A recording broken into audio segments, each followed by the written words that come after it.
Welcome to Mentality Monsters episode 11. Today's guest has boxed all around the world.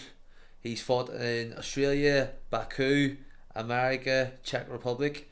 He's fought all over. And he's well known as the public nuisance for his actions in Australia. Coming off a big fight last week in New York, he tells his story, his thoughts on not just that fight but his entire career as a whole. Good few stories in between as well. This is the Sean McComb story.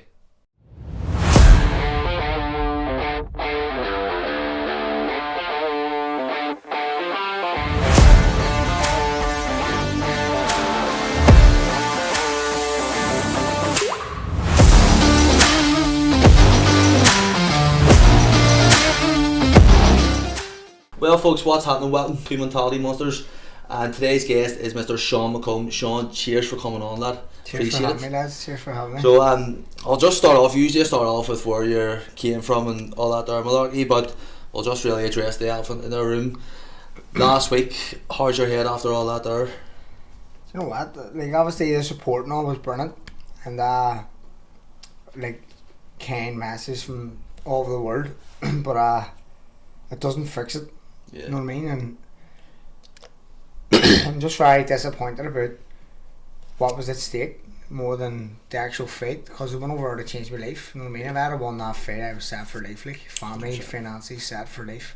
It would have been mandatory to fight for a world title against Teofimo Lopez, and I've been boxing for 24 years. Right, I had my first fight when I was 8, like, you know what I mean? And that's what you work your whole life for, and the subconscious takes it away from me. Like a judge who probably has never put a pair of gloves on in his life, just has an interest in sport, started judging at a juvenile level and just worked up his ranks and just goes, fuck, I don't like him. Do you think there was any main reason behind it? Don't know. I'd say there's a few. It's in terms of Barboza is Golden Boy Promotions. They've run the show. They own the show. They've pumped probably millions into that fella. Like, he's ranked number 1 in the world. He's been sitting on the sideline waiting for a world title shot for 14, 16 months and around that. And there's been a lot of money pumped into him. That could be one reason where Golden Boy, like, the judges are obviously doing Golden Boy a favour to give him a win. Because see, at the end of the day, after the fight, I go home to my family and friends, and judges don't need to ever see me again. Whereas Golden Boy could have a show on the following week and they want to be part of the judging panel. Yeah. So every time they judge a fight, they're going to pay for it. So that's their livelihood. So if they do Golden Boy a favour, you scratch my back, I'll scratch your back. Yeah. That's one factor. Like, and then a lot of people imagine me going, it's because you wear a Palestine flag on your shorts, which is... That's what I was thinking. Yeah, it could be the case, but people are looking into the judges who went against me, the 2 judges that went against me, and they're saying that they're Jewish and all this carry on, but I don't really read much into that because it's 2 separate things. It's politics and it's sport. I was there to box, and I just show my beliefs in supporting Palestine, and every person in the world should have the right to do that without your livelihood being ripped away from me. 100%.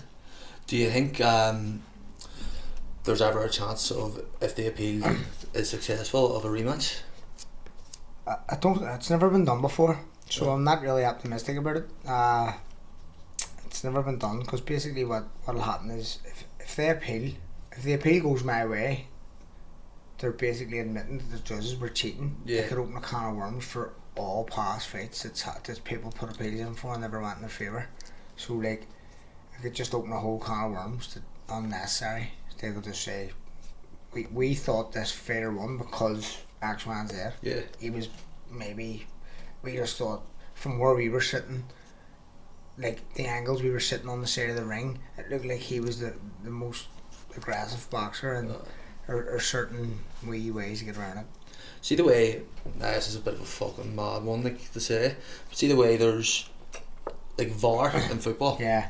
Do you think there would ever be the possibility of getting a 4th judge who's actually watching it on the monitor and can see the full fucking aspect of it? Would be like It'd be be a something mad one. benefit the sport.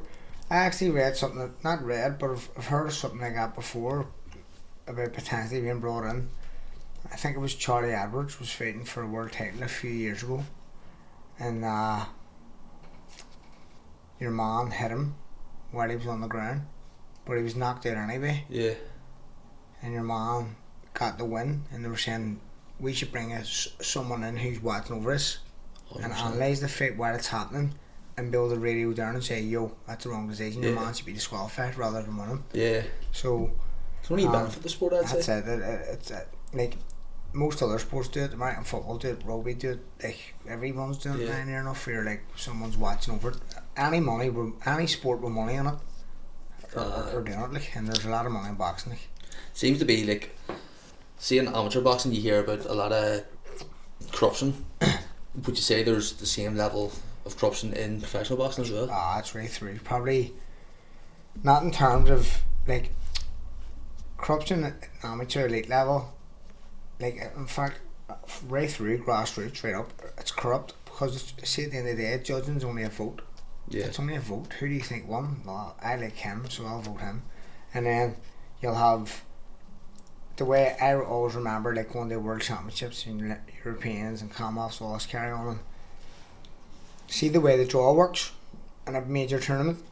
Say, for example, I'm the favourite, and there's a, let's just talk for talk's sake, there's an English judge judging my fight against, say, France. Yeah.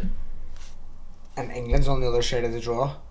They don't want me to fight England, so stylistically I could be all wrong for the English fella, but the French fella could be perfect for him. 100%. So if me and the French fella fight, and I win the fight, but it's close-ish, they'll just vote for the French fella because it suits the English fella in the next round. 100%. So they're more likely to get a medal or more likely to get a gold. That's So mad. it's corruption, like, it's Yeah, just, 100%. it's just a vote. Everyone's out for themselves, really. That suits us. The French fella suits us. Give him. Yeah. So it's you do get that level of corruption, but it's right through grassroots, right up. So I was speaking to a few lads and I put that there, the thing, any questions for Sean. One of the questions were, sorry about this as well, they ask you how your dog died. fuck. Do you know who it was? I'm trying to think who asked the question. Fuck. Don't know who was asked the question. Paddy. You think he asked the wrong question? He said to me, I'm asking how your dog died. I just saw it and I goes, fuck it, I couldn't ask that there. I goes, fuck it. He's making me up. See, I was telling about my brother name, right? Paddy loves this story, by the way, so I'll just tell. It's funny. But it's not true, so we'll start off on that, right? My brother, right? We obviously have 3 brothers. We all live in the 4-bedroom house, but there's 5 kids. I have a wee sister, and there's 4 sons, right? So years ago for Christmas, my brother got a wee dartboard, right? We're throwing darts in the room.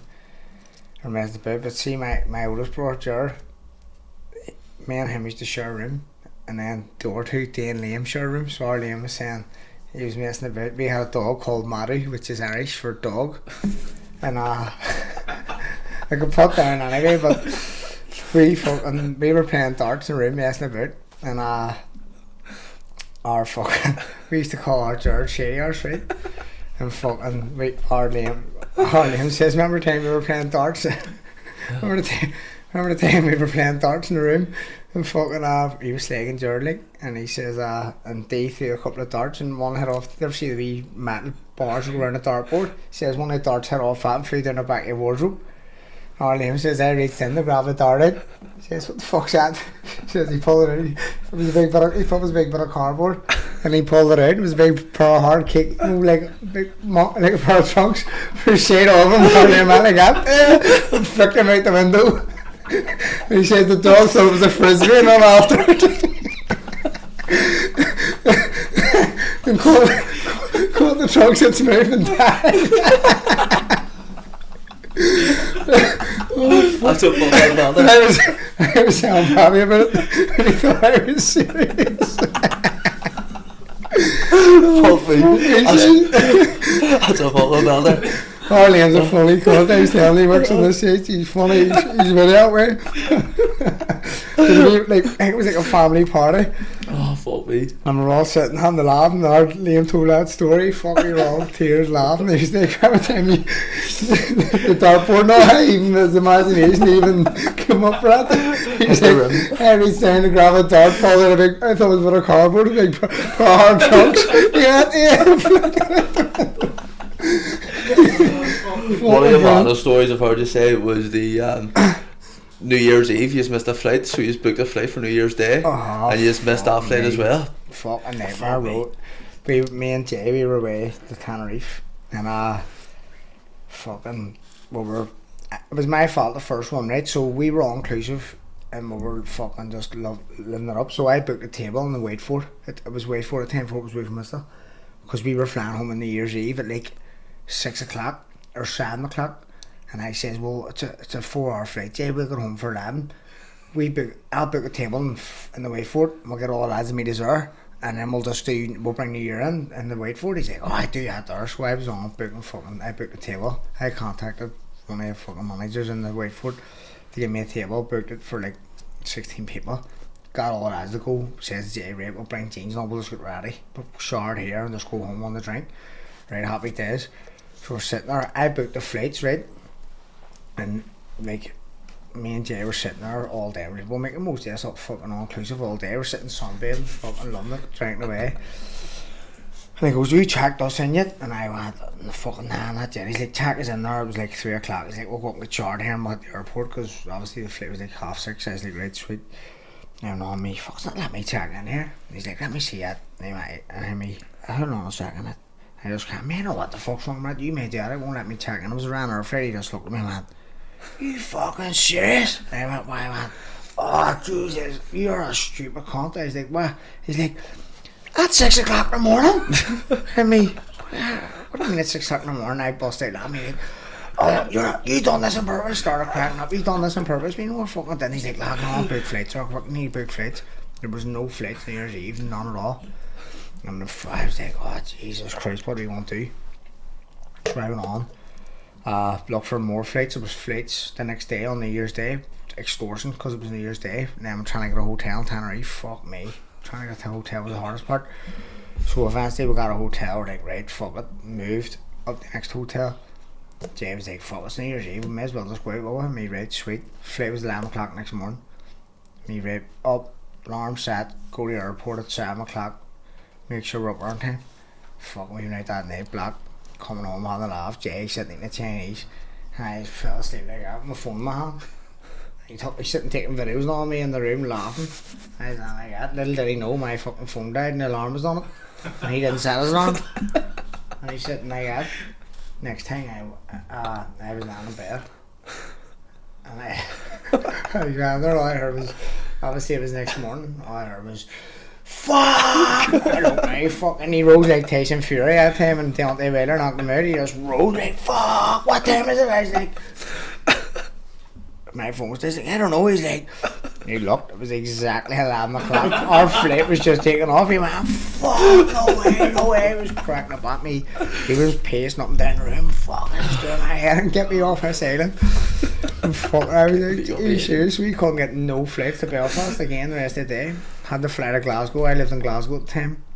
I had to go and stay in my house in Glasgow. And he fucking hell, it was the worst trip ever. Like, that's a fucking belter. Fucking belter. He was sitting making a content of me, video me and all. Little did he know I had the alarm set. Were the flights there on the way back? Had to fly to Glasgow. The flights for New Year's Day that we missed were dear as fuck. Like, but then we got ones that night till Glasgow, which they weren't that there. But then I see Glasgow on New Year's, it completely closes. Like the whole night, everything closes. Nightlife, everything closes on New Year's, so they don't really. They do house parties. Oh, So I'd love her. They just do house parties New Year's. See it like everywhere is closed. Because me and Jay got there New Year's night. We're like, we'll go out New Year's night. Everywhere was closed. Had to get a Chinese fucking watch fucking Family Guy. Fuck's sake. We'll start off just here. You growing up and where you're from? Turf Lodge.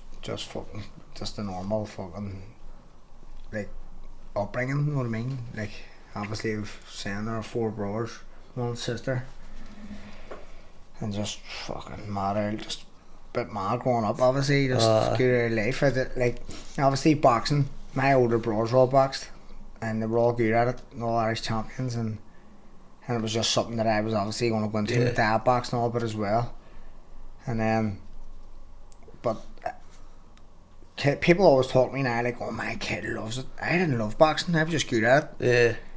I loved fighting, but and boxing fighting, like, you know what I mean? I didn't like training, didn't like any of that shit. I had showed up 2 weeks before the Arms, and Mickey would have went, "You're not entering." And I went, "Fuck, I am entering." He's like, "You haven't been here in weeks." I think, "I know, fucking." He's like, "You're not entering," but they always end up letting me enter them anyway, and I would always like win them, or win the Ulsters and win the Arms, but I was never fit. And then that was just because I just loved running about the streets and just fucking about, causing chaos, just causing mayhem, like. But it wasn't until I got to about 16, 17 I started taking it seriously. And then, see what happened was, I used to win the Ulsters every year and the Anthems every year, and I got down to All Ireland to get in the final. Never fit enough every year until I was like fit. And my brothers used to torture me, used to slag me, going, because they were the Irish champions. They were like, "You're shit, you're shit." And I used to be like, "Fuck." I was the only thing, because they, you know what I mean? That's the only thing I have on the day one over me. And so Mickey used to put loads of time in me and all, and I'll try and put loads of time in, but it would never show up. It would always come and go, you know what I mean? And then I got to like 15, 16, I think 15, and he brought someone in to coach me. He was like, "I'm bringing someone in to coach you, so you're not fucking, don't be fucking splitting for weeks and coming back whenever it doesn't work like that. This fella's coming in to put the effort in." And he brought Billy McLean in, and it was the first time I sort of fucking stuck it out and trained for a good 6-7 weeks, like, and I won the All Irelands. And then every year after that, I won them. Right up till elite level, like, I just kept winning them. And I was like, fuck. And he was like, "See what a bit of training can do for you." And now obviously I fucking have a last laugh over my brothers, like I say, they're fucking shit, you know what I mean? People go, if they had stuck at it, that'd have been the best. I'd have won them. They're fucking shit. Where'd you train out of? Holy Trinity. Where's that? Turf Village. Turf? Turf Village was just always, it was always there. It was only fucking literally like a 1 minute walk from my gas, you know what I mean? So it's only like, see, at some point in everyone's life, Turf Village full of boxing, because I remember when I went in 2000, the new club opened, and I mean every single person, you couldn't move on, it was packed out. Just everyone in Turf Village was in that club at Wednesdays, like, and rite of passage. And then people just drop off as they go along, and people start losing. But like, loads of my mates I grew up with for better me, like, at one stage. What amateur fights have you had? Fuck, wouldn't even be able to tell you. Paddy fucking named off a mad number. It was about 300 or 400, like. I am. Like, fuck. I'd be over like. Fuck. Be about 250 probably. 250? Probably close to 250 definitely. Should be fucking from I was 8 till 24 now. I boxed till, or 31 now. I boxed till I was 20. As an amateur, I boxed till I was 26. You know what I mean? And you're fucking fighting regularly, like, every year. See, when you started to actually put your head down, was there much distractions there, like all the lads going on the drink? There was, but it didn't distract me because I didn't want to do it. Yeah. I don't know why. It's weird, like, it's weird to say it, but I stood in crowds of people, 30, 40, 50 people every weekend. They all stood drinking and up to everything else, sniffing glue and everything, like, and I just stood there, happy as Larry. It didn't faze me. Now, I did drink, but see, when I had a competition, I just didn't even cause me. See, now this day I'm the same. See, I love a gargle as much as the next one. See, when I get a fighting inch, boom, it doesn't even be like, oh, so I've like 6 weeks or 8 weeks, it just doesn't stop. Yeah. It just sort of a fake coming up. It's as if, like, no one's expecting you to drink when you have a fake coming up. You know what I mean? No one's expecting you to go like, fuck, you have a beer. No one's trying to encourage you. Yeah. No one's ever tried to encourage me, like. Your mates never fucking. Loads of people were scared of my brothers growing up as well. And my RD, my oldest brother, would never let me drink. He bothered me, you know, when he scooped me drinking, and he told my dad, you know what I mean? He tells your dad you're fucked. So I got scooped drinking when I was 13, like.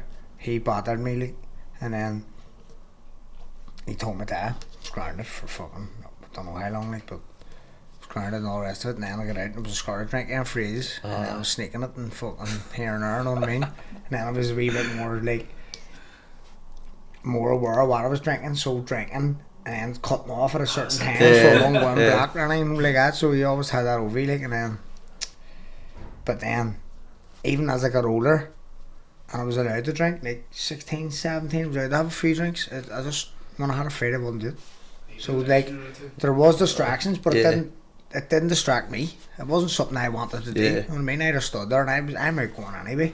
So I just stood, like, it was all wee birds all about. When I was a kid, I was just like, oh well, that's still me, you bang. It didn't matter to me. I was just, I didn't need a drink to do it. I was just there anyway, having a laugh, so didn't really feel hard to get on in school. See, because you were a good boxer, did you just think, fuck yeah, don't really need to do anything here?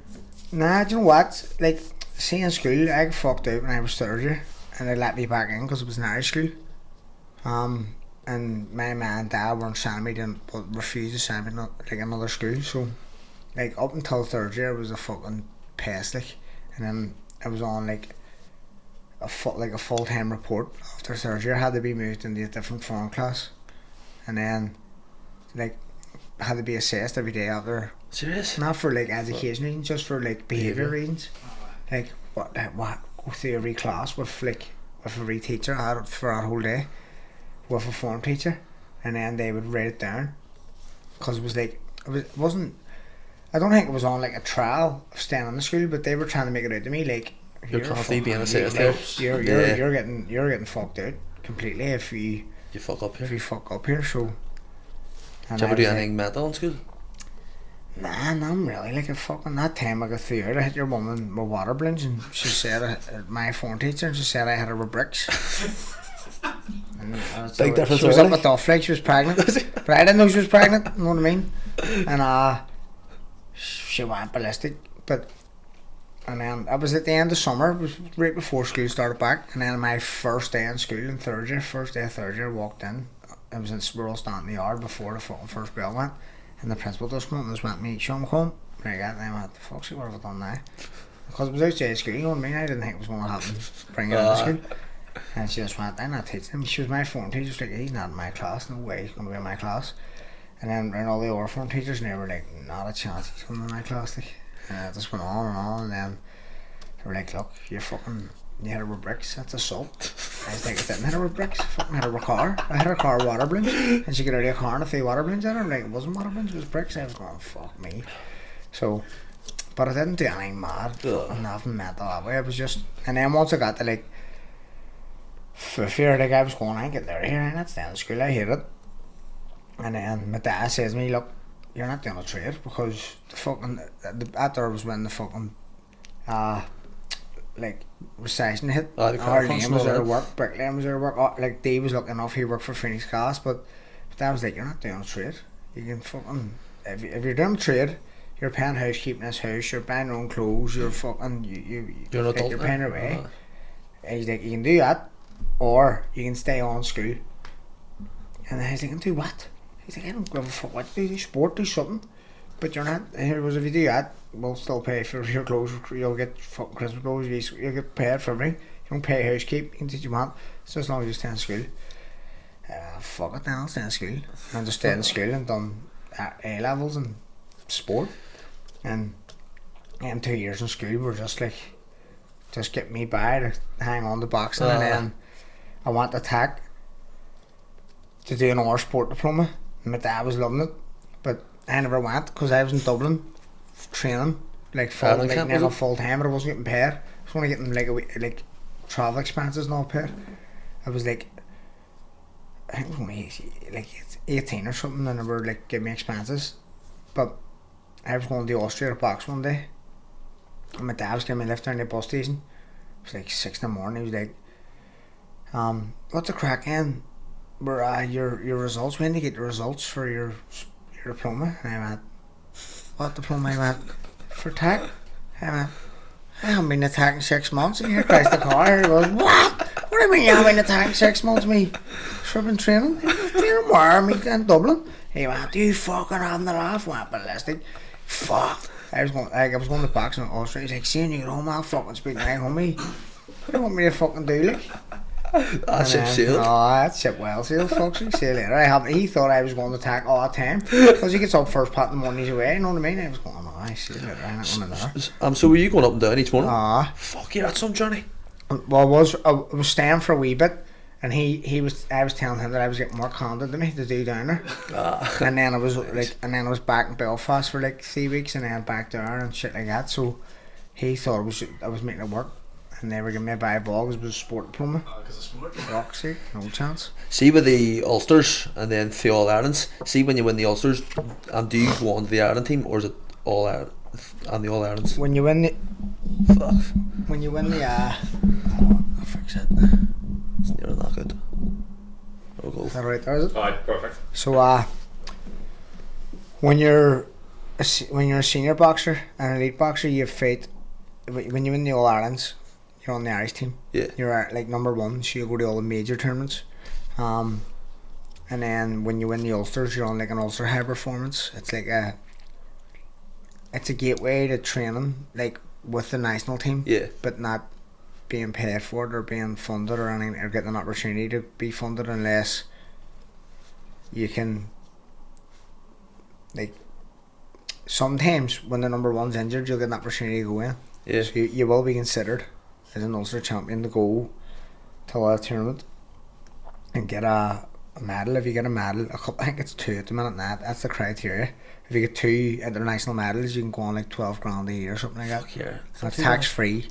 So for someone that's young, that was my first tournament for Ireland, was Czech Republic. It was a tough tournament. Paddy went with me, and McComb and all, it was a full squad of us, like, and we ran away to Czech Republic and I got a silver, and that was me guaranteed then 12 grand. My dad was still fucking asking me about school. I was like, fuck shit. And then we were lucky from the north because we got funding from the Sport Council of Ireland, like Irish Sport Council, and then we got funding from Sport NI. So I was getting like 8 grand off Sport NI and 12 grand off Sport Ireland. So it was like 18 or 19 getting that type of money, and my dad was doing my head in about going to tack again. And then starting back to tack, I was going, "We fuck up, I'm on more money than you fucking melter."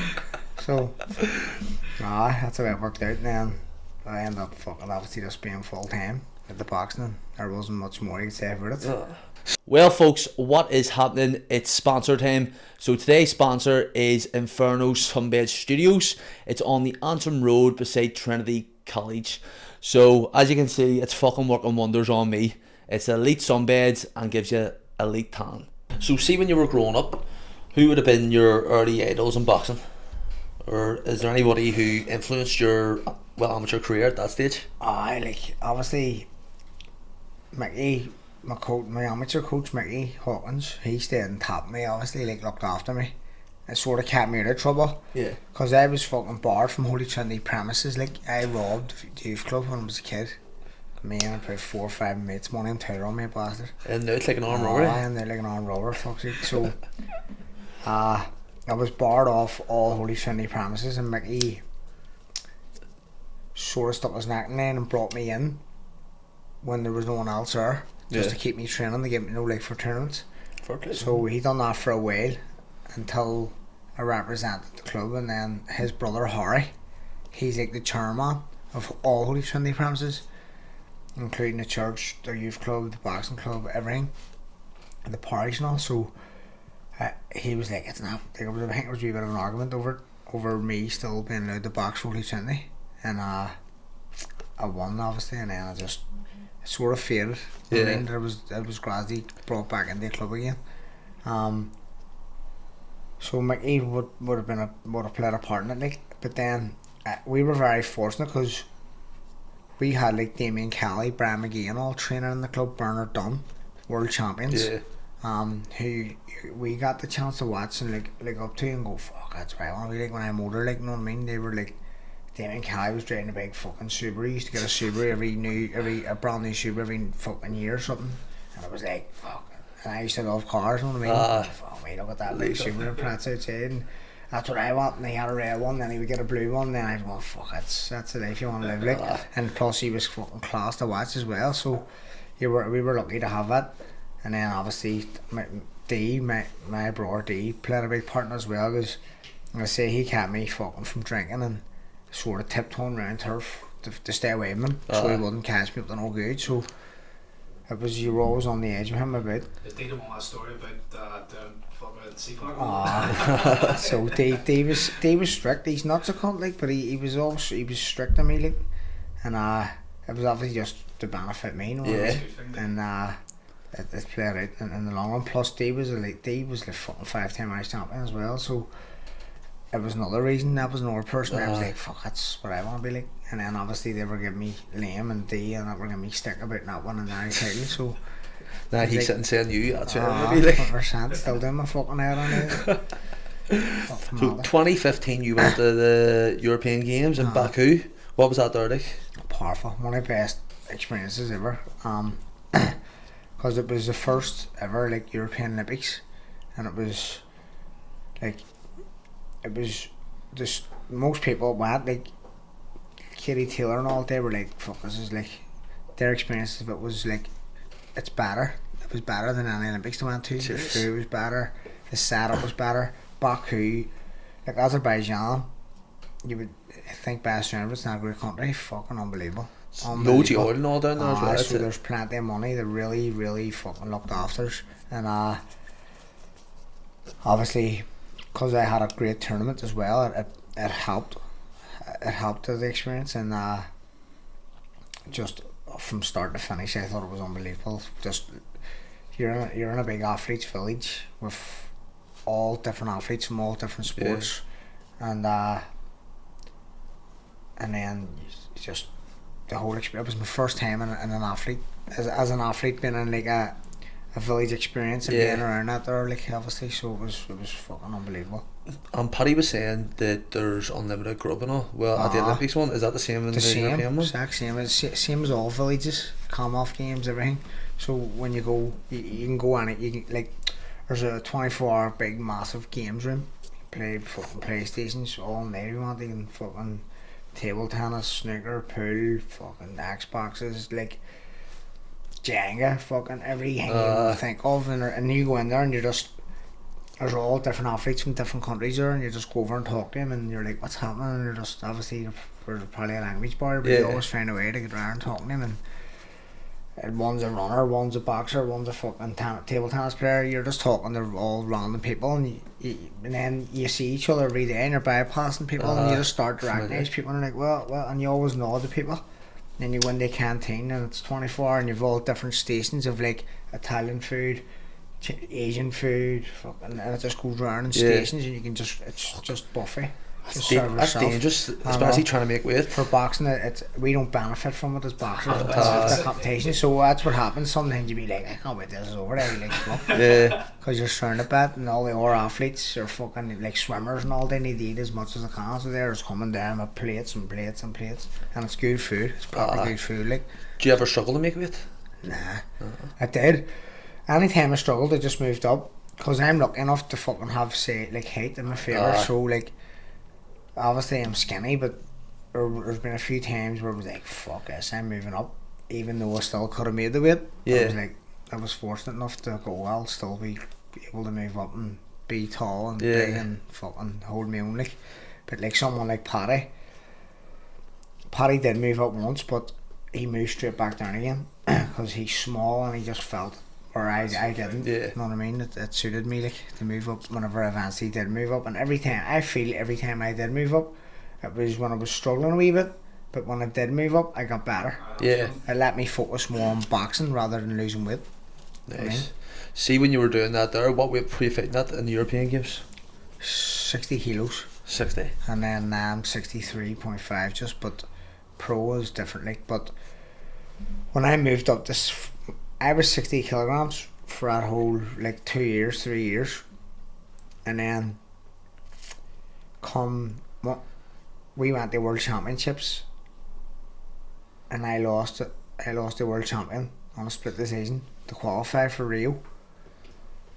And like 3 weeks after we came home, they called for like another Irish Championship for the last qualifier. And I was like, fuck, man, they're going to make us wait. We had a week for it.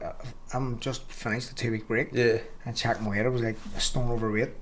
I was like, fuck, I have like 2 weeks here to lose a stone. So I was training for fucking for 2 weeks to lose the stone, and I did lose it, and I was fucked making weight, and I was fighting and lost in the final the Irish seniors by a point or on a split decision, and I was like fuck that.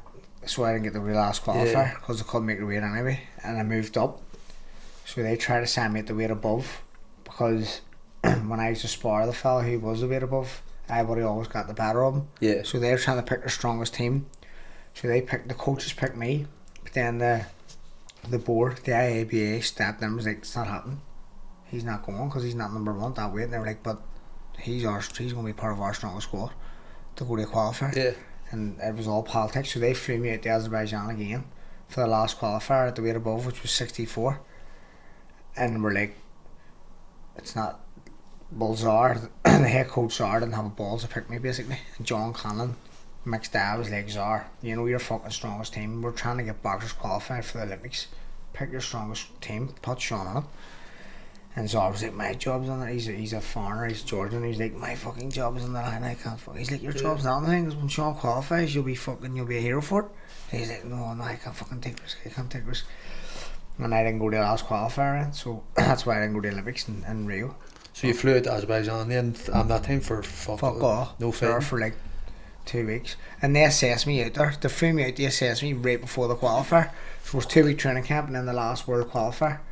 And they were watching me sparring. And they were like, "Fuck me, he's flying. You need to pick him. Like you need to pick him." And they knew they should have picked me, but they just didn't have the balls to over fucking step on the fucking IBA's toes because they make the final decision. Yeah. Did that knock you back mentally at any stage, or were you just like, right, fuck it, it's more motivation to move on? It was a fucking kick in the teeth because obviously Olympics is the pinnacle of the sport and you want to reach it, you want to get there. So it was a kick in the teeth not even getting the opportunity to try and qualify. But when I went to when I come home, I just boxed the next Irish Championships at 64 and I won them easy. And then I went as number one, and then I fucking beat the world champion, and I beat him again, and they were like, fuck me. And then that sort of just went, right, that's it. But I wasn't going to wait around the 2020, so it was just like, I need to get a major medal, and then I'll fuck off pro. Seeing you got the European medal, bronze, wasn't it? Aye. Did that mean your wages went up more in terms of on what they were giving you down south? They actually fucked me over. I was on 40 grand, tax-free money, for getting a bronze medal. And because I was so young, I was only 22 when I got that, so they were like, we're going to give you, because it's 1 year, they assess you every year. Yeah. So we give you 40 grand for 1 year. And at the time, Billy Welch was the head coach, him and Zar. And Billy Welch says he signed like a thing where I get 20 grand for 2 years. He's like, because I want to keep you in the system. I don't want you getting 40 grand, blowing it, and fucking off next year, and then we don't have you. It's like, so we want to keep you here for 2 years. So you're guaranteed a full-time wage for 2 years. And they saying, so I didn't know he done that, but he done that. And it was just security for 2 years, basically. Yeah. And he's like, because past fighters we have got the 40 grand and just fucking went and bought a car and bought you see the way we get paid? It's 10 grand every 3 months. So you get a lump sum every 3 months. So it's March, like June, or something like that. Like October and it's Christmas. There's four payments. So you're getting paid 40 grand. People are going to buy a car for 10 grand. Yeah. And then I'm struggling for the next 3 months. So he seen that and he was like, nah, I've got to get used like 2 years of it. So he's spent wisely and eases into it. And he left the Irish job and went and joined America, the American team head coach. Politics. So he left because of the politics of boxing. And then when at the end of the year, that was me cut off. I was like, I have a 2 year ring. And like, no, you don't. You've only 1 year. So I says to Billy, I text Billy on WhatsApp. I was like, Billy, he's like, yeah, I signed it for you and Dean, the two fighters. Dean Walsh is his nephew. He got a bronze as well at the weight above. He was like, yeah, I signed it for the both of you. They should. And I was like, fuck. He's like, well, it's because not, he signed it. And he was away, so he couldn't even like step in and go. Well, I did sign it. He wasn't coach no more, so it's like they were just like, fuck you. 20k didn't you? Got 20 grand instead of 40. See, because you're from the north, do you think that there, like, has that ever affected you in any way, like boxing down in Dublin? It has and it hasn't. Like, it's just like once you're good enough, you're good enough when you're down there. You know what I mean? But we had a wee group down there that was sweet. Me, Paddy, Mick, Tommy, the four of us were like, Jesus, like the say the Belfast boys. You know what I mean? So we were alright. Once you get on the team and all, you're alright. But trying to get on the team's the hardest part. Yeah. You know what I mean? So like decisions and the Irish seniors and stuff sort of would sway against you. Like, You seem to like hear that Belfast is the best place in the island for boxing, like. Yeah. it's the best in the UK. Dread. Country made. Such a small place. But see, if you think about Belfast, I think there's 37 or 39 boxing clubs in Belfast. Like Belfast is fucking like a wee dad. Compared to Dublin, like it's fucking small. Even if you think of London, There's a pro area in West Belfast. every year there's a boxing club from grassroots right up. So like, for like such a small place, like for when you go by the size of this place compared to London, or like that, we bring more champions to than fucking 100%. probably England do as a whole, for fuck's sake. For Belfast, I mean, I'd say like. See, at that stage, was there much nutrition involved in that there? Because Paddy spoke about that there like, as well. None at all. It was fucking shit, crap. What was the food like down there, and they give you, or was it just expensive? They just see when we trained in the National Stadium before we moved to the Institute, which was it's an all new big setup now, it's class. But see, before that we used to train in the National Stadium, train at 11 AM and used to go over and had a full buffet with baguette rolls, all meats, like get into the deli counter, and you can pick whatever you just serve yourself. You can have whatever the fuck you want, and then there's soup, all soups. You can have soups, and then there's cokes in the fridge, there's juice, there's water, there's whatever you want. So we were just getting everywhere, coming back after training, making a big baguette, getting a big bowl of soup, tin of coke. You were just able to do whatever the fuck you wanted, and there was nothing else to choose from. And then for dinner, every night you would do the same thing. Come over to me at a big dinner. What do you want? Bang here, bang, bang. Just get whatever you want. Chicken curry, chips, fucking naan bread. Go ahead, juice in there. So you were given what you like. Anything like you needed there. Anything you wanted was there, and obviously, if there was no fights, you were like, fuck it, just fill up. You know what I mean? So, but it's all changed now. Like, but at that time in the stadium, just being served whatever you were getting for dinner, like it was like, you get a big potato dinner, whack, here's your dinner. Or else big chicken curry, chips, want more chips, or garlic bread, here, grab that. Where you want, you're just eating like fuck. Then you go back to the hotel, and we're staying in the hotel all night. So we're like, I'm starving again. Pizza. So then go and get a pizza, or go to a shop and buy a big lunch.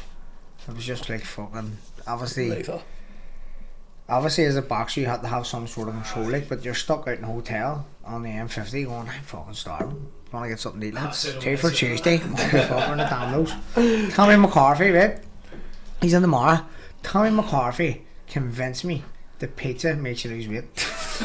Right? And at the time I was that stupid, I went, no it doesn't. He was like, Sean, every time I had a pizza I wake up later. Fucking went off for weeks. I was eating 2 for Tuesday for a week. I was like, I ain't getting heavier, you call. He's like, I woke up later.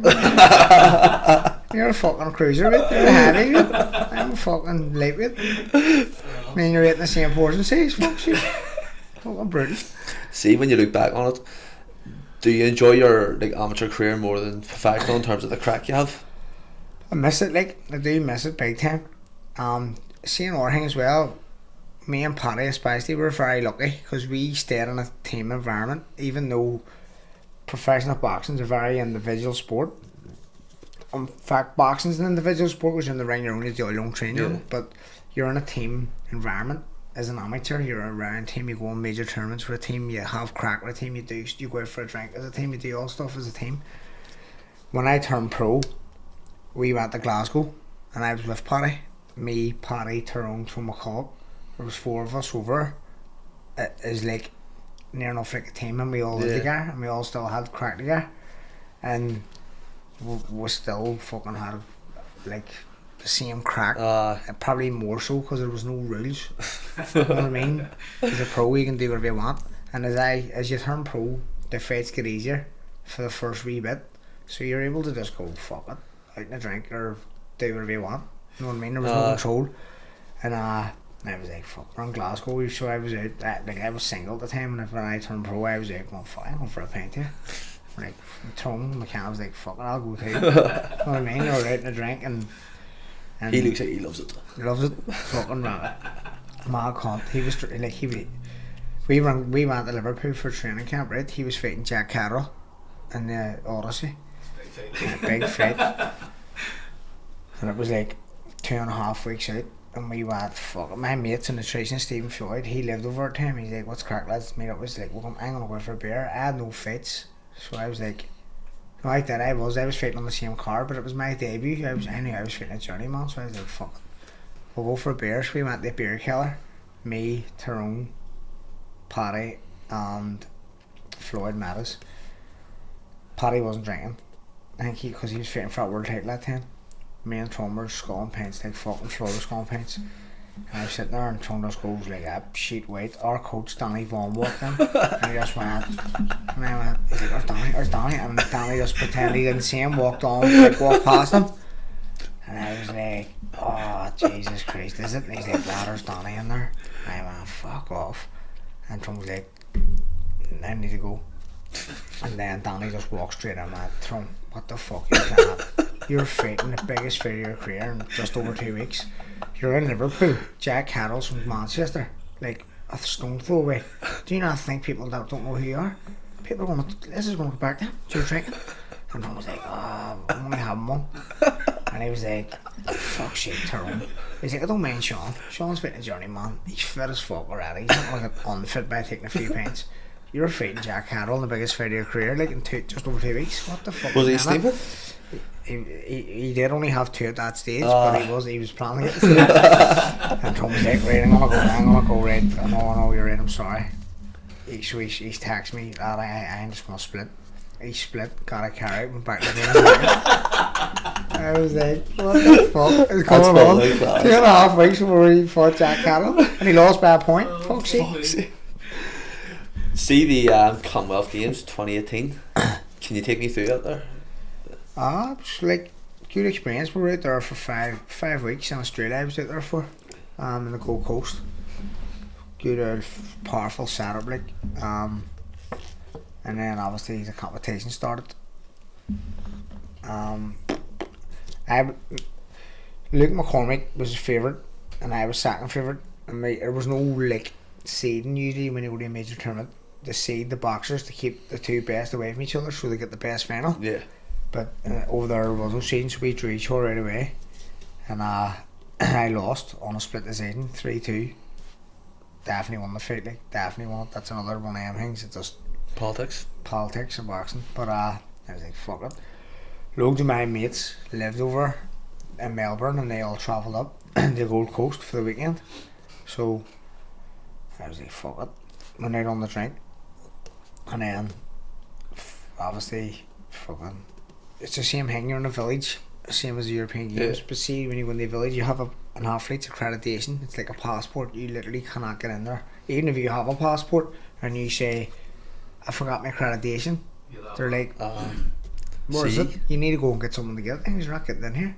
So it's like when you leave, when you leave and come back, you have to do, it's like walking through airport security. That's what every village, like you have to bring a bag in, you have to put your bag through and you have to walk through a scanner and take your phone out. Oh, exact same, in and out. So there's no real reason to leave a village unless you're fighting, because anything you need is in the village. Anything, like any food you want, anything, recovery, sweets, swimming, everything. It has everything. There's no real reason. They've bakes, they've everything. It's that big. It's like a big area. Yeah. It's like turf lodge with a fucking football around it. What I mean. So like you can get whatever you need in there, and so anyway, I went out on the drink and the surface parties, and I brought my accreditation with me, and then I was in some nightclub called Sin City. It was fucking black with all the lads who were up from Melbourne, and I got fucked out. But see, in Sin City nightclub, they're all dressed in bikinis, all the women who work there. So I was like standing at the bar for ages drinking. I was like, I have not to get around. And The first time I went up, I asked for a double whiskey or something. She was, don't serve doubles. So we're like, we don't do doubles. I was like, right, we'll give us a single. So we gave me a couple of singles, and I went back up again. I was getting like gin and tonic, fag or whatever, a couple of fucking people drinks anyway. I was like, excuse me, and she was like, she took me order, and I was like, right, sweet. So I was just standing at the bar drinking, and a couple of Scottish boys comes up and we're like, you want that fight, you want that fight. I was like, fuck sure, what are you doing? And just talking away. And or a few coming up from the village you're talking to, and like, I was like, right, sweet. I was standing there and they were all getting served, walking away. I was like, where the fuck's she with my drinks? So she was standing there. I was like, excuse me. She was just point blank ignoring me. She was fucking from here to you, me to you, like going. And I was going, excuse me. And she was like turning around, like I was like, what? And then she went and like looked down again, started like getting nicer. I was like, she's can't serious or what? She was walking by me and I went like that and tapped her arm, like, don't touch me, all this. Fuck, alright, well, good fucking answer me. Where's my drink? She's like, and she said, turned around and said something to one of the other fellas. And then a security guard came over, just goes me, no more drink for you. I was like, right, sweet, give me a water. I was like, what? I was like, give me a water. So he said over the thing to be serving in no more drink. That's it, no more drink. Give me water. Give me a water. So I walk back to my table with a water. Says, as long as you may go and get that drink, I'll give you some money because they won't fucking serve me anymore. And I stand with the water in my hand and I went to drink it. Another fucking security guard come over and pulled the water off. He goes, yo, you're no more drink for you. So they're obviously all wired and radio 30s for me. It's fucking water. So he goes like that. Alright. And I went fucking like that or something. He goes, no what, get out. So he fucked me out. No, he didn't. He goes, no what, come here. And he called me over and he just fucked me out the back door. And I was like, what the fuck? He's like, you're leaving, you're out. I was like, right, sweet. So I walked around the back of the club, right around the front doors again. And I was standing there, it was all Lithuanian doorman. He was like, you're not kidding. And I was like, that's alright. My mate's in there, can you go and tell him I'm out here? Because they don't even know I'm here. And he was like, we're like talking about it. And he's like, what sport? I was like pushed my accreditation away because he kept trying to grab it to see what sport I am. But I didn't want to tell him, but done boxing. You know what I mean? Because I fucking didn't want to any shit to start. And I went on and on. And then he went like at the pulp and I pushed his hand away and he fucking whacked me. So I just got wired in him. And fucking me and him were rolled about the floor fucking for about 5 minutes. And the rest of them were fucking on me, knee in the face and all. And fucking I was just digging as fuck. It was just swinging like fuck on the floor. And then the cops came, got me, fucking threw me in the back of the car and lifted me. Put me in this wee cell, was roasting, fucking boiling. I was down there going, no way, fuck's sake. And the fucking so I got lifted and they charged me for being a public nuisance. For causing public nuisance. And then I got bailed out to some random fella's house I don't even know who one of my mates knew. And then I was fucked out of the village and all. And they were trying to pick me flights home and I wouldn't go home. John Cannon was ringing me, where are you? I'm not telling you where I am because I'm not going home. Your man hit me first. And I went on for days and days and it wouldn't show us the CCTV. And then eventually we got the CCTV and because the Commonwealth Council came out and made statements and all against me saying he was acting on a sheepish behaviour and he was fucking out of order and he knows he's apologetic or he's apologised for his behaviour. And I went, I was reading all this on the news, live on the news. I was like, this is all fucking with shit. So I got the CCTV eventually and then it came out that it was innocent then. And then they all had to retract all their statements and apologies to me. I tried to, but it was everything was alleged. So like, it wasn't even so much Emmons, it was the fucking papers. Everything was they covered the tracks and allegedly. So fucking bastards. Don't make my camera. So when it came to the time of turning pro, how did that come about? MTK obviously were about at the time. And they were putting good shows on. See, before then we had no opportunities, like, you know what I mean? There was no promoters, there was no promotional backing, no management backing in Ireland. UK had it all. They had Frank Warren, Eddie Hearn. They had no interest in the Irish market, none whatsoever. Like, so MTK came in. I just felt like I fulfilled everything I wanted to do as an amateur, apart from the Olympics that time. But I've done everything else in every aspect. I've been to World Championships 3 times. I've been to Europeans 3 times. I've been to Commonwealth Games, European Games. I've done it all, apart from the Olympics. I've fought some of the best in the world, and I was just like, fuck it. Like, I went to the World Championships and I beat the world champion in the Europeans, and then I went to the World Championships. You had to qualify for him at the World Championships, and I fought the Brazilian. He was ranked like number 8 in the world at the time. Beat him in the first fight, and there was this new Cuban on the block. And obviously I just beat the world champion, so I thought, fuck, I'm gonna just hang around for Olympics here, because I beat him easy like twice in the 1 year, and like my goal is to be Olympic champion. I could do that, no sweat. And then I went to World Championships, beat that Brazilian, and then I fought this Cuban, come in, Andy Cruz, and he fucking punched the hair clean off me. He battered me like I couldn't hit him for half a race. And fucking I just went, fuck this, I ain't going pro. What's the point in going to the Olympics just to fucking go to the Olympics? I want to go to win gold, and I'm not going to beat him in 2 lifetimes, so what's the point? Was he fucking quality? Unreal. He's never lost. Never lost from that, like. Fuck. Like from men, right? He's pro now. Yeah. Never lost. Have you saw him since? He's won like 3 world champions, 2 Olympic gold. He's like, no, he's just quality, everybody. yeah. And that was my decision there and then to go red. Just 1 goal out the window. Started to turn pro. MTK Robert at the time. They were doing shows with Mick and speaking to Jimmy Conlon, and I just got speaking to a few of them, and then I was just like, right, fucking, I'm going pro. And that was it. Just. How did you find the transition from amateur to pro? I thought it was well easier. I thought pro was well easier. Obviously, as I said before, you start off at a lower level as a pro, but it's a whole different sport. See now where I am now in my life, like I'm around my career. The experience I've gotten from both, I know now that they're 2 completely different sports. Like, see, pro, it's a hard man sport, and amateurs is pure skill sport. Yeah.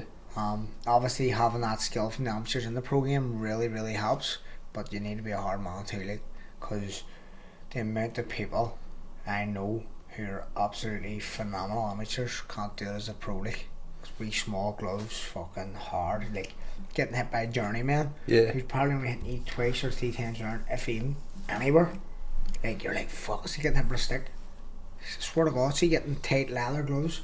I'd rather get a dig in the mouth for a bare knuckle, because if you get a dig in the mouth for a bare knuckle, you can only get hit maybe once before someone hurts your hand. Yeah. And I'll hit you again. So you getting hit with a wee tight leather glove, whack, whack, whack, and again, it's fucking, it's heavy duty, like. Check out of your brothers would have been able to go pro. They definitely could have went pro. He didn't have a good style, to be honest, for a pro, because he did it, he was just a complete counter puncher. It would have been boring to watch for pros. Yeah. I'm the same, I'm a complete counter puncher, but I developed different distances over a course of a career as an amateur. When the scoring changed, the scoring system changed so many times in my career that I had to just go with it. So like tight scoring, which would have suited Paddy Barnes, small tight scoring, it's very hard to score punches. That didn't suit me at all. But I had to adapt and just start fighting like one of them. Yeah. Even though I'm fucking 6 foot and I was 60 kilos. People were on, you shouldn't be doing that, but that was the only way to do it. So when I had to learn how to do that, which was the fucking pain in the hole. And then the computer scoring came back, and then pro scoring came in, the amateur scoring. So all these different scoring systems, I had to change my style, which now molded me into what I am now, and I can do a bit of everything. Middle distance, close distance, long distance.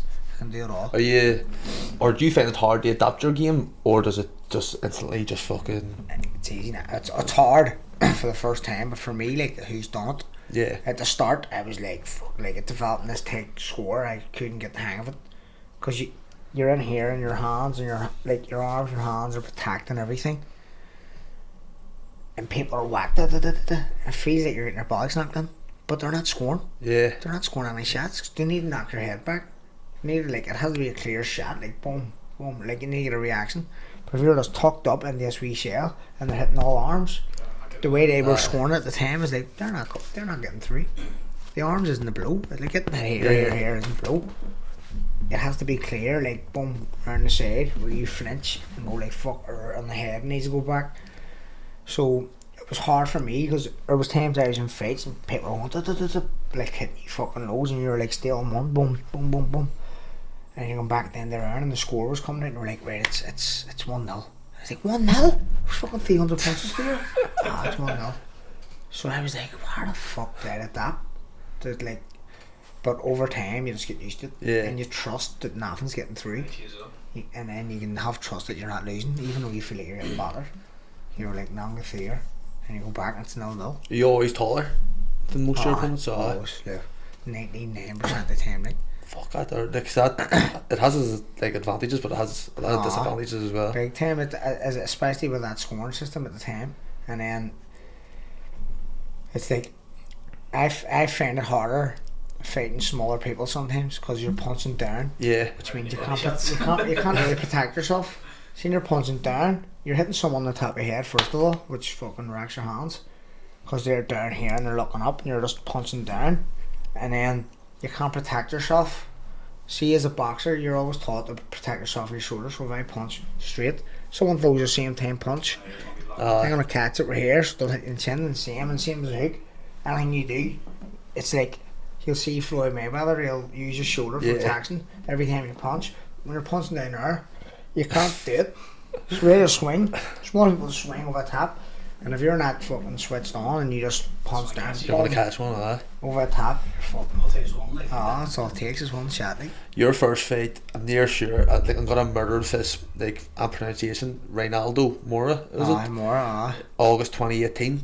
What was it? Like, I thought it had to be the field then, was it? It was Windsor. Windsor? Park, Was it Windsor? Card from Was that the Fury one? Fuck. Fury Was it? card, it was my debut, Jesus, yeah, that's a good one. Nah, it was my debut because it was meant to fight on that Jack Cattle card, and the day I weighed in, had an opponent. The day of the fight, I got a phone call saying my medicals weren't put through in time. I was like, what? So they pushed me to August then. That was in June, 30th of June. Then they pushed me till the 18th of August for my debut. What was it on like that card. fighting in front of a Belfast It crowd? was just like a whole new experience for me, but having that big changing room and having a wee bit of hype about you. I was serious on the card. Frampton, Paddy Barnes fought for world title. Fury was on it. So being around all them really gives you that wee taste of like, this is what pro's all about, like. And it was powerful atmosphere as well, and they actually MTK were generous enough to push me up the card, so I had a really good slot, like where the arena was really busy, you know what I mean? So Do you think your amateur career fucking kind of excelled you a wee bit when you were going into your pro career? Like there was a good like rap about you, a good name about you? 100%, big time, because you've already got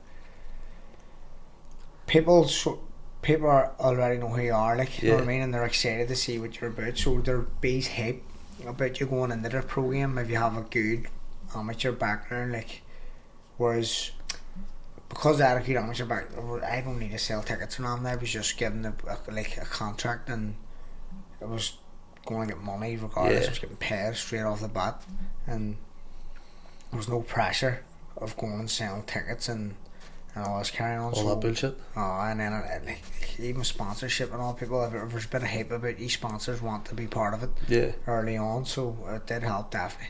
How do you think you went in that fight? Fuck off, I just nailed it, like, for TKO, wasn't it? so like people were like, fuck me.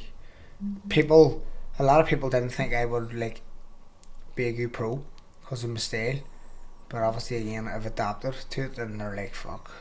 Like after my debut, they were like, fuck me, because I remember going in the change room. Tom Stalker, he's Scouser, he was on the GB squad, he was GB team captain of the Olympics and stuff. He was part of MTK work at the time. He came in the change room after the fight, he was like, fuck me, I didn't think you like hit so hard because you're so skinny. He's like, you fucking whacking, you've some whip and them shots, and it's like, that's a big hanging pro boxing. Yeah. He's like, you hit fucking hard, and I was like, it's like Tough lodging. 100%. It's developed Mongo strength. Your first 11 fights, all wins, and it was in the space like 2 years as well. How do you think you done in those 2 years? Because that's a lot of fights, a lot of pro fights to have in your first 2 years. I just asked to keep me busy. I don't need a rest, because I just felt I wanted to just progress as soon as I could, like as quick as I could. And MTK done with the said they would do, and they got me all in fights, and they put me on some lethal cards like at Furyville, Frontville. They put me on Birmingham, Amir Khan's on their card. They put me in Boston on Katie Taylor's on their card. They kept me busy, just boom, boom, boom, give me fights. Like. What do you think's the best place you've fought? In that time there, in that time frame? In that time, no joke, probably the Ulster Hall. It's small, compact, unbelievable. the noise. I think within them 11 fights, it was one time it was main event, and the place was sold out, completely fucking chocker block, and the atmosphere for me, like, cause I was headline, it was like, whoa, I wasn't even fighting for a title. It sort of gave me that, like, it was like overwhelming feeling. Yeah. Going like, fuck me, you're here to watch me, I'm main event, like I'm not even fighting for a title. So it was like a taste of what's to come, you know what I mean? What could come. See, when you were in the likes of Boston or even like last week, did you ever sit there and go to yourself, fuck, like I'm just a fella from Turf Laws and I'm on this fucking stage here? Like, did you ever think as an amateur you'd be there? Aye, because that's the goal you hold, isn't it? That's what you visualise, like. And like my name right up there, McComb, fucking big massive thing in the Barclays Centre last week. I was looking out, and it didn't even overwhelm me because I'm like I sort of knew this would come, like I knew it would come with the hard work they've put in, and I belong on that stage. And the amount of people who spoke were like, fuck me, like you came across brilliant, you handled it, cause I'm just like, who gives a fuck? They're like, you're on the stage over fucking Bernard Hopkins and Oscar De La Hoya and Mike Tyson was ringside watching, and I was like, they were here to watch me. I'm not being a dickhead about it. They were here to watch me. I'm co-main event, they're fucking here to watch me. Simple as that. Would you have a lot of self-belief? 100%. Like I have loads of belief in my ability, and loads of belief in my boxing IQ, and I've put too long in this sport. Like, don't get me wrong, I've had loads of setbacks, but I'll learn from it. I'll make sure it doesn't happen again and again. See, when like I was like doing the research and stuff like that there, and then it was 6 months till your next fight after the first 11 fights, and that there was for the fight. How do you think? Do you think it's possibly because you took so long in between fights because you're like being on the go constantly, or what do you think went wrong in that fight? I just think it was loads went wrong, like, because it was lockdown. We were in lockdown and fit behind closed doors, but there was no sparring whatsoever. Like, Serious? I had no Nothing? sparring. I sparred a Muay Thai fighter for 5 rounds, Garrett Smiley. I sparred him on Boxing Day. I was home for Christmas. The fight was called off 3 times. I flew to Dubai day before the fight was called off, and I was meant to fight like a week later in Bolton. Got home, still training away 2 weeks, and plus I moved down to lightweight again for the first time in like 5 or 6 years, and I was really struggling to make the weight, so I was holding it for so long, waiting on a date, because I was told, don't be like blowing up, don't be nosing thing, just. And I was like, this went on for like 16 weeks. I was in camp for 16 weeks. My bird just had a baby, and I was in Pakistan, fuck shit, training. Don't ask why, I was all over the place. I was in Dubai, I was in Pakistan, my bird had a baby, I come home for Christmas, had to fuck off again, back to Glasgow. There was loads of factors, like loads of shit just playing in the background. Now, I was offered a couple of times, like, John, just fucking, like, we've got you date in February here now, it turned out. So I started training in October, and I got you date in February, 18th February, like, you don't have to take it, but like, if you don't feel, I mean, but my own fucking stubbornness, I was like, I'll still win, I'll still beat this fella, like, well, sure, wasn't I wrong, like, you know what I mean? It's like, I got in there and I just didn't want to be here. I still thought I'll beat him easy anyway.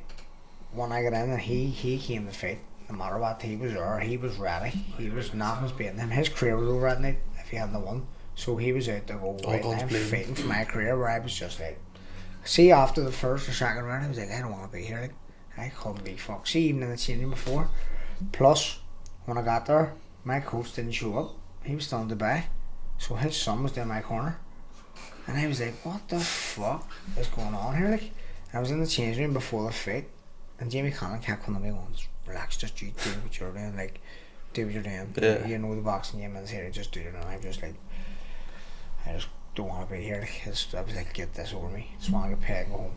Just can't wait to just go and get this over and done with. Still thinking I'll win, obviously. When he came out like a fucking train to win, he came out to win. I was already just thinking, I'll just win and get out of here. Where was he from? Welsh. Welsh? Oh, and he came out like a train, and I, like after the second round, I think at the stage of the fight, I stopped anyway. I just threw a head up and I literally, we were punching the fuck each other. There was blood everywhere. I was cut both eyes. He was cut down the back of the head. It was a fucking bloodbath, and I just stopped. I just turned around and went, take any clothes off me. Tell my coach's son. He's like, why? He's like, take them off. The fuck. Don't even want to be here. Just get them off me. The fuck. Don't even care. And obviously, I was thinking, I just want to go home and see my child. Like, you know what I mean? He's only born and fucking. 100%. And like, I just get me home out of here. The fuck, I just don't want to be here. Like, and like, people when I turned their back and all, 100% of it, 100%. Don't give a fuck. So did Roberto Duran. Roberto Duran turned his back. He's one of the greatest fighters ever. See, in that headspace where I was at, I wouldn't give a fuck where what was going on. I wanted out of that ring, and they were like, oh, like, there's character. Oh, he quit. No, he quit. I was like, that's. People just can say that, and I love it. Because I don't give a fuck. It doesn't affect me one bit. Because I know what I'm capable of, you know what I mean? And then everyone's like, fuck. Like, not this, no one says to me now. Because my character's been tested so many days from them, right up to now. And they're like, fuck. Like, 100%. So, see, your next few fights after that there, was it fucking hard to get back into the mindset of it all, or? No, what was more frustrating for me, obviously I changed coach on it. I was in Dublin, and then I started training with Pete Taylor, and he started to change my style a wee bit, back the way I always boxed before as an amateur, using my feet and moving. And well, the most frustrating part for me after that fight was fighting down the bill again, having to restart, and I was like, I don't belong here, like, just because I fucking lost and fighting 6 rounders, like. I was like, fuck this shit, this is crap. So I still wanted big fights, because it wasn't like I could beat up in the fight. I was winning at the stage. I fucking turned my back and says, get the gloves off me. I was winning, you know what I mean? It was a bloodbath, don't get me wrong, not to say I would have won all of them, but at that stage I was fucking winning the fight, you know what I mean? So, like, I was like, I don't belong here, like, my confidence wasn't there, nothing was down, my headspace wasn't in it at that time. And fighting way down low on the card, and I was like, fuck it, I don't belong here, like. And that went on for like a year and a half until you started to up the co-main event again, and then I was still winning. Like, fuck, maybe he is fucking. And say, like, again, there's a lot of politics in fucking in boxing as well. You have to please a lot of fucking people, big time promoters, managers, and people. You need to be worthy to get up on. Like, it's all. And promoters say anything about I'm not fighting Dubai? And were they like, what the fuck? Or just they're there in control. The government just wasn't the libs, and in the red zone they were just like, fuck, just stay ready. It's like, stay ready. I've been staying ready in October. It's fucking now January. Or like, what the fuck do you want me to do? I'd be frustrated, like. Frustrated the fuck. Brutal. And then your fight last week. So have you got much support from other boxers, or have much, like, people said anything to it? Like, I saw what Eddie Hearn and stuff said, but has anyone else reached out? There's been a big backlash, from like Shakur Stevenson, fucking Teddy Atlas, like loads of like high profile names, like tweeting about it and writing about it and texting and loads. Like, I haven't seen or heard of one person saying it was even close. You know what I mean? Like, not one. Even saying like, oh, it was close, you could have given me these rounds. It was not even like that. It's a complete shutout. And I'm just hoping, because it's such a big backlash, something good comes of it. Yeah. Because the opportunity was too good to fucking, like, a win there set me up for life, basically. 100%. And just because it didn't win, like, it didn't get the decision, it shouldn't change the fact that I should be able to go on and change my life, you know what I mean? 100%. So I'm just hoping that, like, maybe a promoter, Eddie Hearn, gives me a shoot and fucking gets me a big fight, or they give me a rematch, which I doubt they will. Why would they? Because he'll never beat me. Never. Have you spoke to Barbosa about it?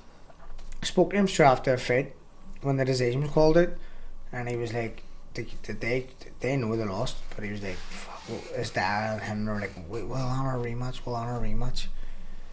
and I was like, well, fuck me, that's the least you could do, like. 100%. So when I went back to the change room, I like getting drug tested and all, and he was getting drug tested, and you do your medicals, and then went back to the change room, and then he must have been getting ready. He came into my change room. He was like, you're a hell of a fighter. Oh, so him and his dad were like, hell of a fighter. Can we get a photo on? We got a photo on.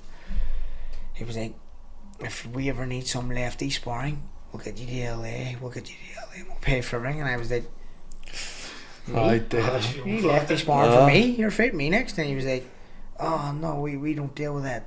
Golden Boy deal with that. He said, you told me in the ring you'll honour a rematch. Like, yeah, but Golden Boy, this isn't, we don't deal, we're just a fighter. Oh shit. And then that was me going, never get the rematch. That was it there and end. I was aware of them telling me like no chance. That's fucking mad. Brutal, like. That is mad. And obviously my manager Lee Eaton has sent an appeal in to overturn the decision, but I've no confidence. So I've no confidence in that happening either, because as I said before, that would be just judges and the governing body admitting that their judges are cheating. So what would you say has been the highlight of your pro career so far? Fuck. Don't know, like that's probably one of them on like a global stage. Yeah. Like co-main event, Ryan Garcia, fucking Davin Henny, do you know what I mean? And getting that opportunity to perform on that level and actually performing and showing that I belong at that level, because that's something I've always wanted to do. But when you're given the opportunity and you do it, it's like, fuck, what more do you want me to do? Now I know that my name can be mentioned amongst big names, and they'll know who I am. Whereas before, like, see when the fight was announced, Ronald Barbosa, you want to see the amount of Yanks writing underneath the post going, who the fuck's this guy? Who's this guy? And see, like, Europe, see European, like, I'm European champion, see Europeans, they're like, European, what the fuck that? They don't give a fuck. Europe's nothing names. See America, see if you don't fucking do anything in America, you're nothing. You know what I mean? You think about it, like, Stephen Gerrard could walk through fucking Times Square and they wouldn't know who the fuck he is. Like, their own wee bubble, like, only tourists would know who he is. That's a fact. See if you walk through a wee fucking town in Connecticut, no one would know who he is. Not one yank would know who he is. Because they only know what the fuck goes on in America. You know what I mean? It's like a fucking communist country. Did you fly fucking home straight after, or did you stay for a few days? Stayed for a few days, I just went out, met up with a few people, had a few drinks and all, fucking just because there was sponsors and all, people out there sponsored me. I went like Legends Bar and stuff, and up there had a few drinks. Then my missus and my Dan all was over, so just met up with a few people, had a few drinks. Have you been? You have to. Have you been Dead Rabbit? I was in it. What's it like? Fucking busy, good, like good pint of Guinness and a good Irish coffee. Unreal. I was there in December. I took my missus for 30th in December. And we went, obviously, because it's like winter, freezing, and we take coats and all, and then you go in there and get the wee hot whiskies or like Irish coffees and the pints of Guinness and all. It was fucking class, like. Your man's from Ardine too as well. And it's a cold, man. Like when we walked in, it was just boom. It was just boom, packed your off. Awful, unreal. Hopefully me and you are away in December. What would be the highlight of your amateur career?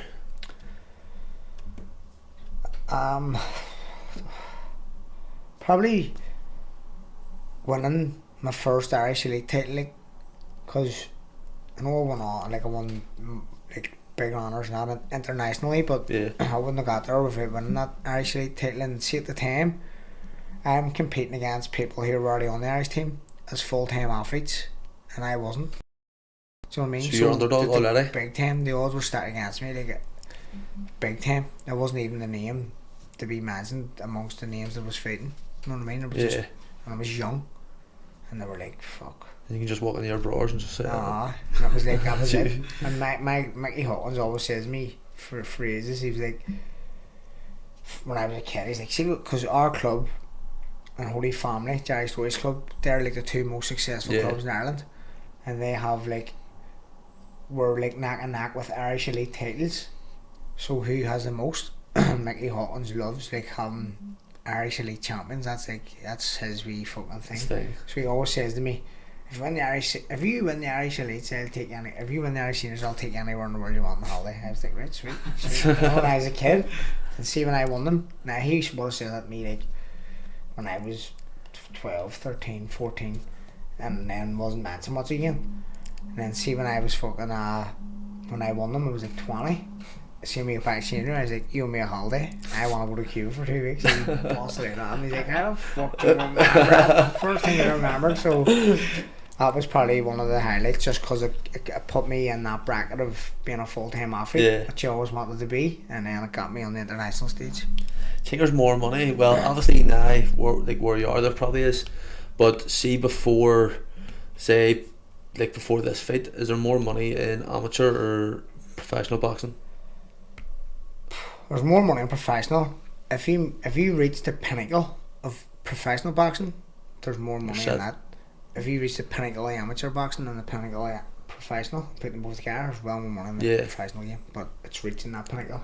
It's not skill based, as I say. It's now, especially because it's profile based. Jake Paul, for example, big profile, paid for millions. It's not skill. It's profile based. So if you have a good profile, you want to go into pro boxing, you'll make a fucking man.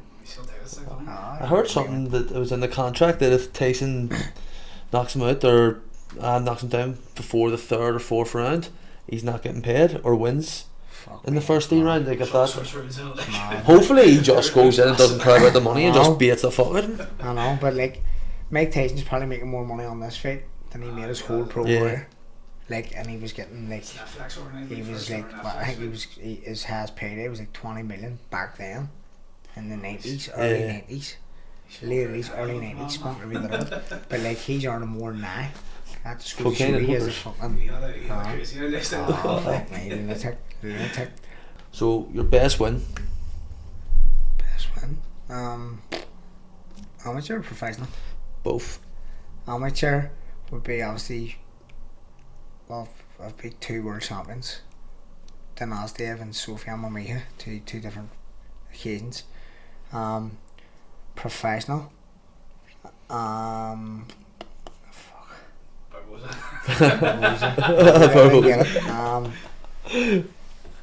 That's a tight one. I don't know.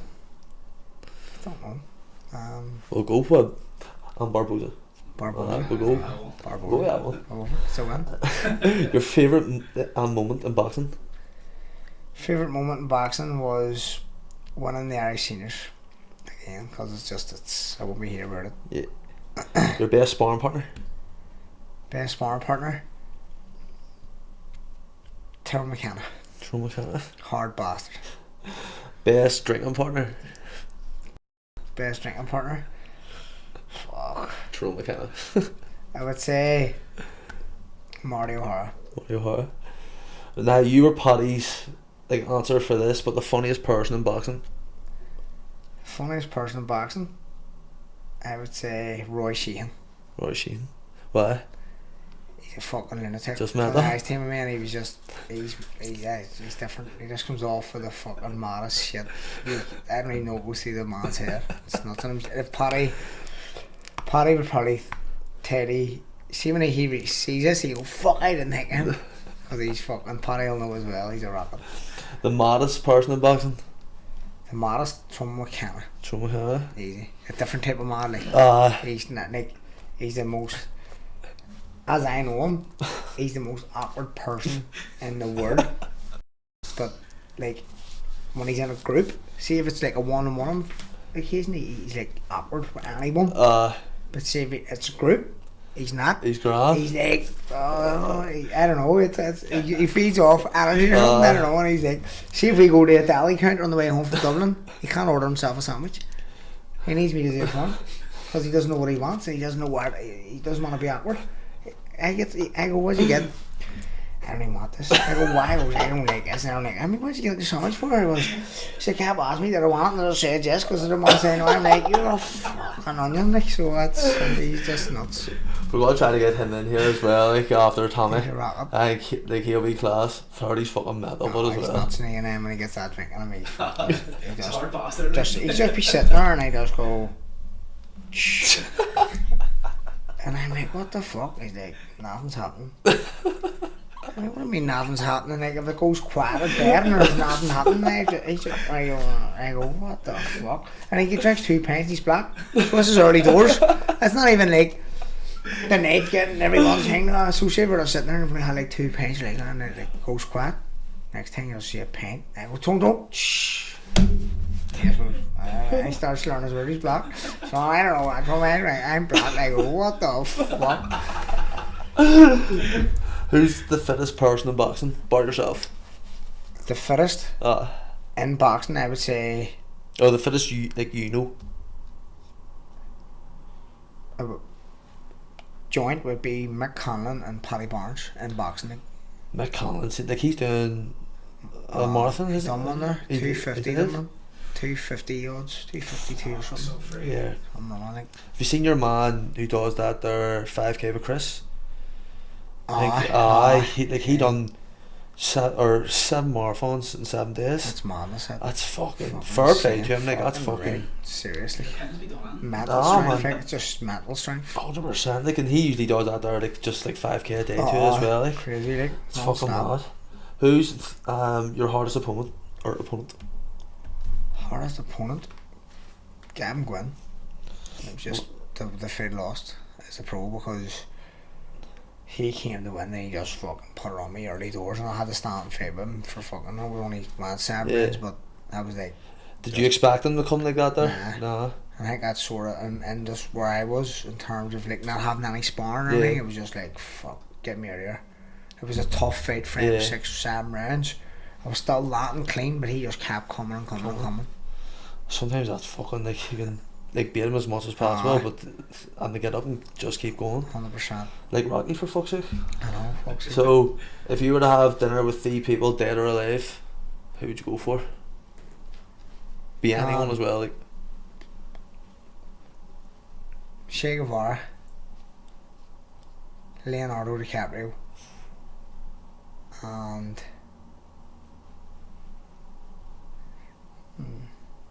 Joe Pesci. Joe Pesci.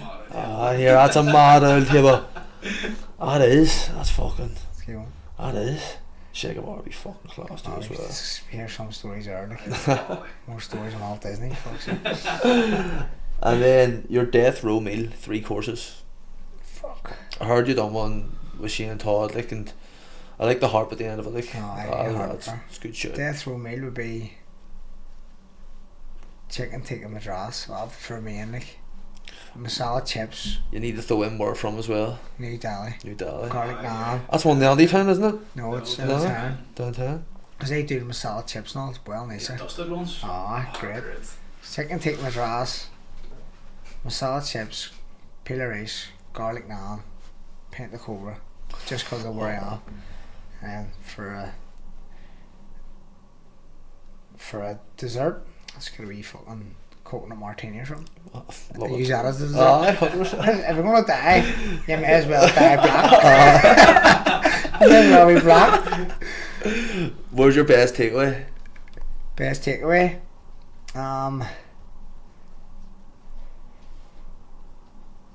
Probably Emerald House Chinese.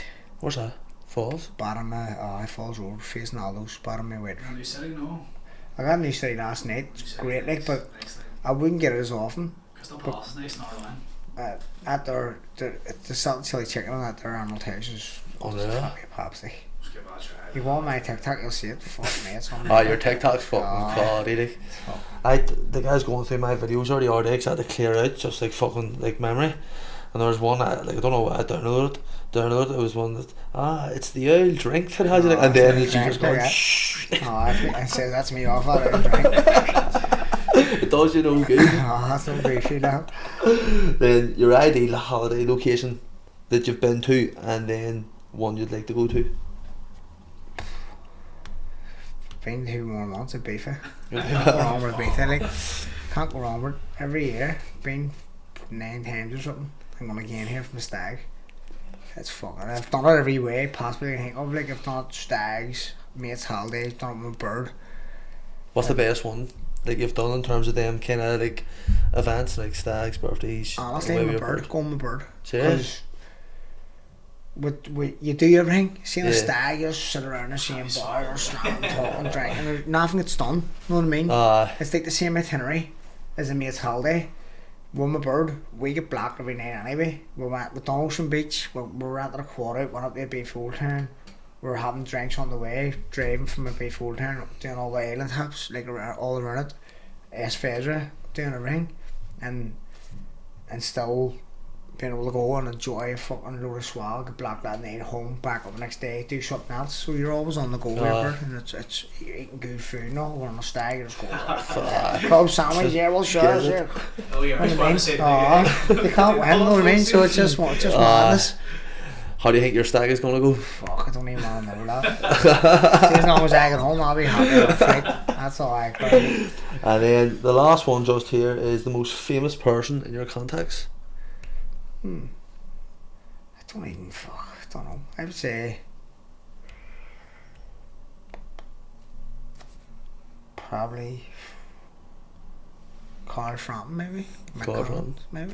I think that's Paddy's one as well. Or he said, did he say AJ? Or did he say? Oh, we had AJ, but I don't know. So, bro, thanks very much. Appreciate that there. Cheers, thanks Cheers for coming on. Magic.